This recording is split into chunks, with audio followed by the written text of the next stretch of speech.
जय जगन्नाथ। तो आज थिला मोर माने घर शेष दिन कहीं मत पुणी शाशुघर रिटर्न करार अच्छी। तो मुझे यही लास्ट टाइम बहुत दिन रहीगली कहीं जेहेतु घर सेफ्टी हबार से मत बहुत दिन रहीगली। तो एमती भितर केत 25-26 दिन पड़ेगा जाणी भी है।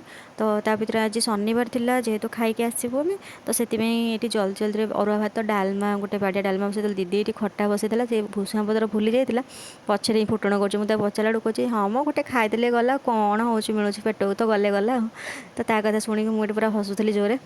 तो एमती दिजन जा गपसप आम दिजन जब भी आसू तो समय एमती तो टाइम मिले तो फोन में कथा हे एमती एकाठी ही बहुत गुड़े गप थाए। तो दिजन जा गपसप मारदी ये खावा पिया करदेलु। खाई सारापर मुझे पैकिंग करदे बैग पैकिंग आसवाई। तो ये आम रेडी भी हो जाइलु दिजन जाक। तो बाहर की आसला बेलू दीदीर बोर छाड़िया पलि आसते बाबा तो नथिले किसी कम जाते से।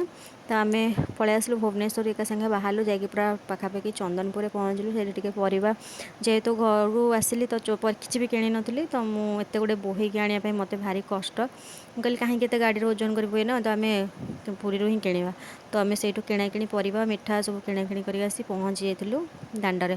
तो दांडे आसला जेहेतु कार्तिक मास एत रस जे मैंने जो आमको 15 मिनट लगे से आमको घंटाटे लगिगला आसपाई। तो एमती आम घर आसिक पहुँची गलु। आज दिन एमती रोचे। जय जगन्नाथ।